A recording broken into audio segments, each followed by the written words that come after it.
ہمارا مشن یہ ہے کہ ہم سورہ البقرہ میں جو فلسفہ دیا اللہ سبحانہ تعالیٰ نے اور سورہ البقرہ کا جو میسیج ہے اس کو ایبزارب کریں،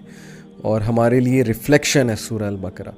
اور اس کی تاثیر ایسی زبردست ہے کہ جو اس کو ایک بار صحیح سے سمجھ لے گا وہ پھر چینج ہی انسان ہوگا، وہ پھر سیم انسان نہیں رہ سکتا۔ بلکہ اکثر میں یہ بات کرتا ہوں کہ ماشاءاللہ میں تیسری بار تقریباً پڑھا رہا ہوں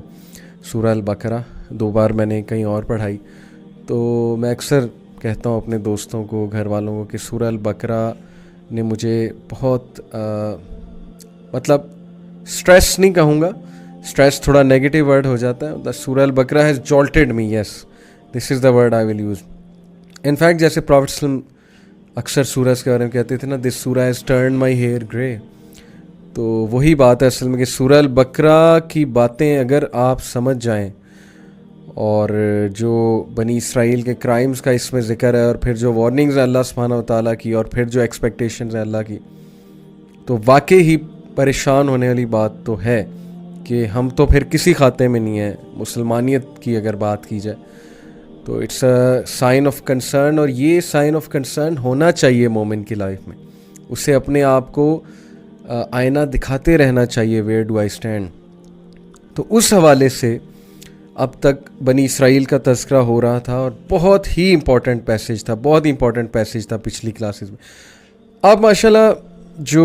زندگی کے اصول بیان کیے جا رہے ہیں، میں نے لاسٹ کلاس میں بھی 2 اصول بتائے تھے، اور اس سے آگے اور بھی آ رہے ہیں انشاءاللہ، اور پھر صفا مروہ کا ذکر آ رہا ہے، حج کا ذکر آ رہا ہے، پھر بہت سے ٹاپکس اب کھلیں گے فقہ العبادات اور فقہ المعاملات کے حوالے سے۔ اب ذرا ٹیکنیکل ٹاپکس آ رہے ہیں فقہ العبادات اور فقہ المعاملات کے حوالے سے، تو ہم سٹارٹ کریں گے وہیں سے جو پچھلے جو 2 اصول میں نے بتائے تھے آیات سے۔ آیت نمبر 152 سے شروع کرتے ہیں۔ اعوذ باللہ من الشیطان الرجیم، بسم اللہ الرحمن الرحیم۔ فاذکرونی اذکرکم واشکروا لی ولا تکفرون، اس لیے تم میرا ذکر کرو میں بھی تمہیں یاد کروں گا، میری شکر گزاری کرو اور ناشکری سے بچو۔ تمام انسانیت کو یہ اللہ تعالیٰ میسج دے رہا ہے کہ تم مجھے یاد رکھو۔ اللہ تعالیٰ کو یاد رکھنے کا مطلب یہ کہ ہر میٹر میں اللہ کو یاد رکھو، پھر دیکھو تمہارا کیریکٹر کیوں نہیں بلڈ ہوتا ہے، پھر دیکھو کہ تم گناہوں سے بچتے ہو کہ نہیں بچتے ہو۔ بی کانشیس آف اللہ، اور یہاں ذکر کرنے سے اوبیسلی مراد ہے اللہ کی حمد بیان کرو اور نماز قائم کرو، جیسے اسی کی تفسیر سورہ طٰہٰ میں اللہ تعالیٰ موسیٰ علیہ السلام کو کہتے ہیں کہ اقم الصلاۃ لذکری، کہ موسیٰ نماز قائم کر میرے ذکر کو بلند کرنے کے لیے۔ تو یہاں فاذکرونی اذکرکم، یعنی تم نماز پڑھو، ذکر کرو، مجھے یاد رکھو، میں تمہیں یاد رکھوں گا سے مراد یہ ہے کہ اللہ تعالیٰ ہر حالت میں، غربت کی حالت میں، فقر کی حالت میں، اچھی حالت میں، جب ہمارے پاس بہت کچھ ہے اس حالت میں، خوشی غمی دونوں میں ہمیں یاد رکھے گا۔ اور جس شخص کو اللہ یاد رکھے سوچے اس کی لائف پھر کیسی بن جائے گی۔ اور پھر اسی کے اپوزٹ جو وارننگ ہے اس سورہ حشر میں ہے، آیت نمبر 18 میں، آیت نمبر 19 میں اللہ تعالیٰ کہتے ہیں وَلَا تَكُونُوا كَالَّذِينَ نَسُوا اللَّهَ فَأَنسَاهُمْ أَنفُسَهُمْ أُولَٰئِكَ هُمُ الْفَاسِقُونَ، کیا تم نے دیکھا اس شخص کو جس نے ہمیں بھلا دیا تو ہم نے اس کا آپ اسے بھلا دیا، اور یہی لوگ فاسق ہیں۔ یعنی اپنا آپ بھولنے سے مراد ہے کہ وہ ختم، ان کی سوچ ختم ہو گئی، ان کی سوچ دنیا سے آگے جاتی ہی نہیں ہے،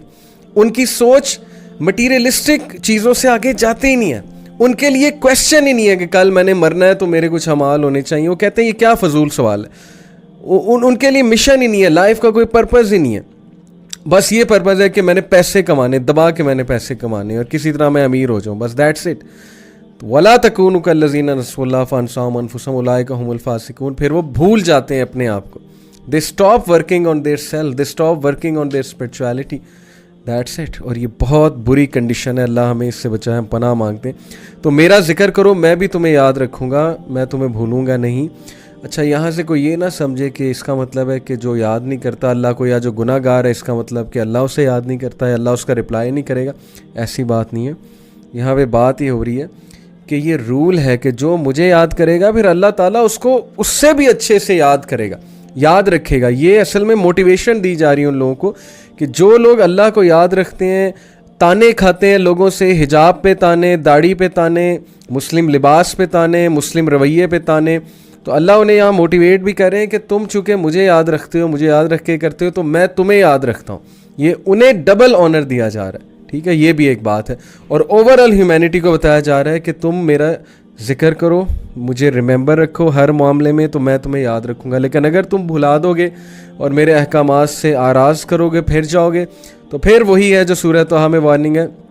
فَإِنَّهُ مَعِيشَةً ضَنْكَ, پھر تمہاری معیشت کو میں تنگ کر دوں گا, تمہاری لائف ڈیفیکلٹ ہو جائے گی. اور ایسا ہی ہوتا ہے, کیونکہ دیز آر دا رولز, کہ جب انسان اللہ کی نہیں مانتا تو اللہ اسے تھوڑا سا کھینچتا ہے, کیونکہ ہم اللہ کے بندے ہیں.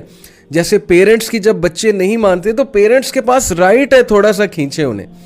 تو پیرنٹس کے پاس جب رائٹ ہے تو رب العالمین کے پاس کوئی رائٹ نہیں ہے کہ وہ اپنے بندوں کو کھینچے, جیسا مرضی ان کے ساتھ سلوک کرے کہ وہ واپس آ جائیں. اس لیے یہ ساری چیزیں اوور آل آپ کے مائنڈ میں ہونی چاہیے.